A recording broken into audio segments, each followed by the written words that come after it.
Hey, what's up everybody? Back again, video number 15. So this is going to be a little expansion on yesterday's topic, and today's title is something like magical will and how all creative acts are acts of magical will. And so this is about basically how the crossover between art, creativity, and magic.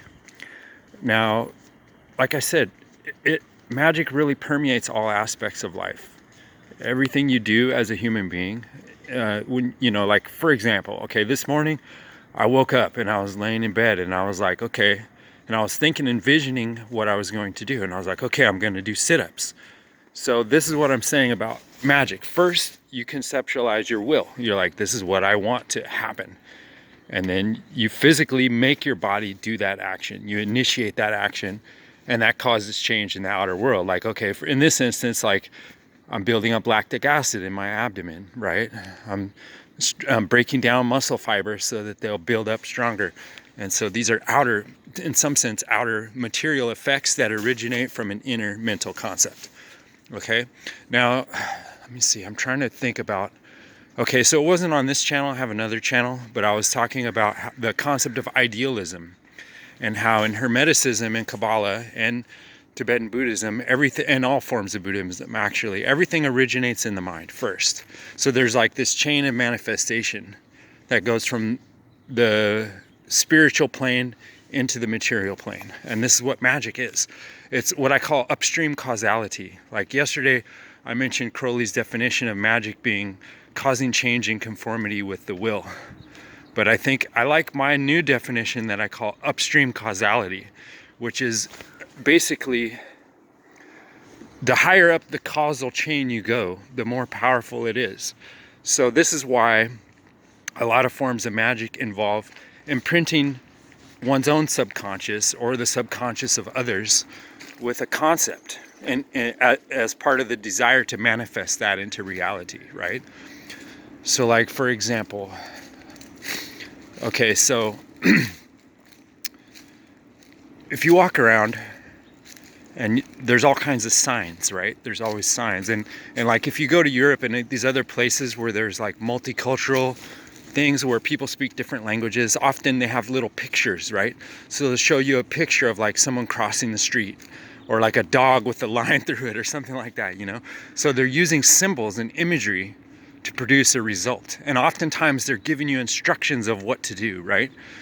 So this is an example of magic, right? So they're taking an image and a symbol and they're putting it into your consciousness visually, and then most often people who see that will comply and imitate what they see, right? So then another example, and my point in illustrating all these is to show you how magic is used every single day to manipulate society on a massive scale.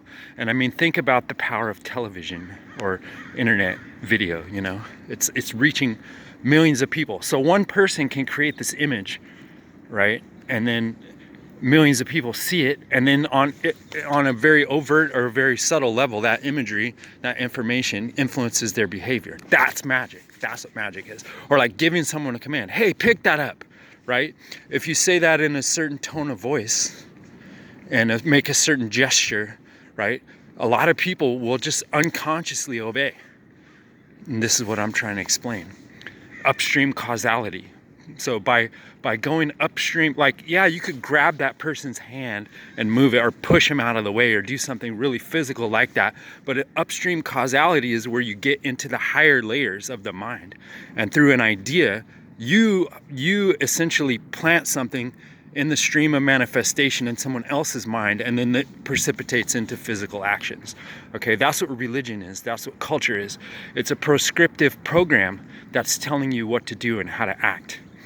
And if you look at a lot of people making videos about propaganda and how it works, one of the most common examples, I'll give this one to Freeman Fly. Freeman, I've been watching that dude for fucking years. I don't particularly subscribe to a lot of what he says, but he's an important figure because he's putting out all these ideas into the mainstream consciousness. And one of the ideas that he put out there that's very powerful was talking about Disney Corporation and their use of propaganda. and how they made a movie about Donald Duck paying his taxes, right?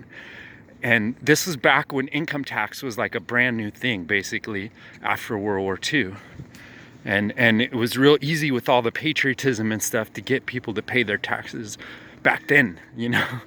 So, in essence, he took a cartoon of a duck, right? About paying taxes. And all of a sudden, everybody starts paying their taxes. That's magic. You put an idea in someone's head through imagery and something that doesn't really exist. A cartoon. It's just a drawing. It's not real. It's not physical reality, right? So through upstream causality and imagery that you're implanting into other people's consciousness, you produce an outer effect in the world, okay? So now, that's the basics of it. And that's kind of a malicious use of this force, right? But let's take a really positive example, right? Something beautiful, art. Okay, let's take art and music. So say, like for example, I have it set so that when my alarm goes off, I have this Brazilian jazz playing, right? And so it's like the first thing I hear, well, I was already awake before that. I always wake up before my alarm generally. And sometimes when that doesn't happen, the point is the first thing I hear will be this beautiful, tranquil, serene music and melodies, you know, that creates an image of beauty in my mind. And this is what art is, right? And this works for positive and negative. So if you create some type of art that's really tense and angry, you know, that's whoever perceives and hears that, there's some level of upstream causality happening there because you're implanting this vibration of anger and energy or beauty and kindness and gentleness and love, whatever it may be. Like you're using art to implant something in someone else's consciousness. And then that can have different effects. And some people are more susceptible to others. And more susceptible than others, what I meant to say. And, you know, some people are very resistant. And okay, so here's another key thing. The stronger your mind is and the stronger your magic is in terms of what you will for your own life and what your values are and what actions you try to take and the way that you live your life and do things, the stronger and more integrity you have with that, you're not as susceptible to programming and magic, right? So this is the big issue. Okay, this is a key topic, and I should probably make an entire video on this topic, is imagination versus programming. Okay, so picture back 100 and some years ago when all there was like newspapers and printed words. So to access that communication and culture, you have to read the words, you have to comprehend the words, what they mean, what they really mean, and see what they represent. And then you have to create a mental picture in your mind. Okay, so there, through reading a book or a fairy tale or something, you have to use your imagination. Okay, so now we have this like immersive virtual reality where someone else is imprinting and implanting your consciousness with external programming, and all the pictures are filled in for you, right? Like watching the Lord of the Rings movie was such a hellish experience for me because I read those books when I was 10 years old, you know, back in the 80s. I read those books, and when I read them, I could imagine Gandalf. Like I pictured him according to my imagination, or I could imagine the Crack of Doom or whatever. Like you're imagining it your own way. And so you're engaging a part of the consciousness and the mental activity that is not there if you're just watching a movie where someone's already painted in all the colors for you. And so think about, okay, we're in such a state of consumerism now. And I've noticed this the more I make YouTube videos. Is like what I realize by the way people comment and interact with the things that I make is that most people have nothing. They have no content in their own mind. And what they're doing, they're just watching videos and consuming other people's thoughts and other people's imagination. And they've got into such a consumptive mindset with it all that they don't have their own thoughts. So they're in a constant state of dependency and need. In order to fill their mind with thoughts, they're taking other people's thoughts in, right? And oh my God, most people are all into this political circus, man.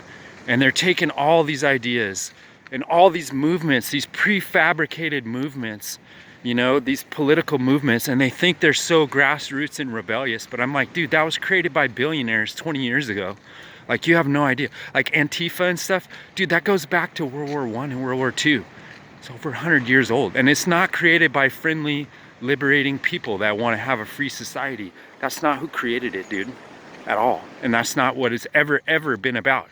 And people do zero due diligence with anything political.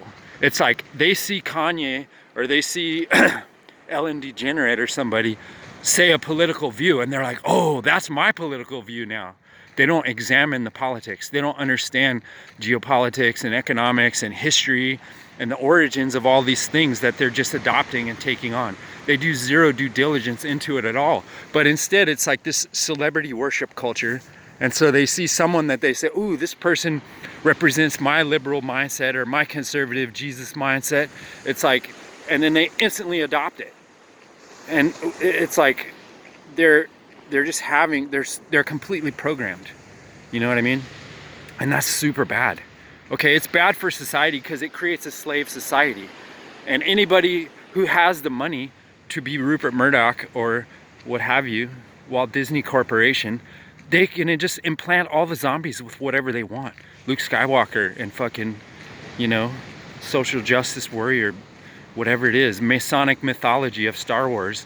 Like, they can implant that into millions and millions of people, and then all those zombie people just enact their little play, their little Masonic ritual that they want to do comes to life through the power, and they're using the power and the biological energy of all these human beings to do their dirty work for them and to create a slave microchipped society of complete slavery, which is really sad. And the worst thing about it is, for all these rulers and stuff, when they downgrade their slaves and they make them slaves and brainless dum-dums, they're losing power. Like, ruling over a slave is not going to get you the same amount of profit as if you were able to rule over independent, creative people.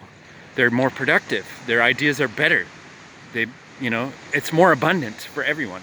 So it's like these world rulers and people, they're shitting in their own food, basically. By turning everyone into zombie slaves, they're actually degrading the value of what they're supposedly ruling over. But my point is, every human being and every individual has creative power. We're born with that, okay? And yeah, people are fucked up with all the mercury and vaccine injections and all the shitty, terrible food that they eat and all the toxic waste and chemicals that's in their pharmaceuticals and in their environment. It dumbs you down, and it short circuits your biology, and it fucks your brain up. But that doesn't completely override your innate capacity. So it's really all about, first of all, you have to recognize your innate capacity and your willpower, okay? Because we all have power to do magic and create our lives as we see fit. Like, you know, one day I had this idea in my mind, and I was like, dude, I want a new hat. So I went and found this hat and I bought it. You know, that's a trifling example of consumerism. But the point is, you have an idea of what you want in your outer world, and you bring it into being through various methodologies. Like, you don't have to necessarily buy a product to accomplish that, you know. But what I'm saying is, you have an idea about what you want, and then you make it happen. And this can be small things and big things. Like, ooh, I want a tasty apple today. So you go find an apple tree and pull the apple off of it, or pick it up off the ground. I think the ground apples are tastier because they're more fully ripened, you know. Interesting aside. But anyway, the point is, don't let people usurp your natural power this way, and recognize it. And every day when you get up in the morning, think about what you want to manifest into your life. And as you grow and develop, you're going to find more effective and powerful ways to manifest things and to create the world, at least on a small scale, to influence the world that you want to live in. And that's what magic is really all about. And we live in a place where this is negated, and they act like it doesn't have any power, but meanwhile it's being used on you every day. So the more you understand it and the more you use it for yourself, the better the world gets and the happier we all get. And then we can be kinder and nicer to each other, and so on. So this is the topic today, is the use of magical will to create a better world. And I appreciate you. Thanks.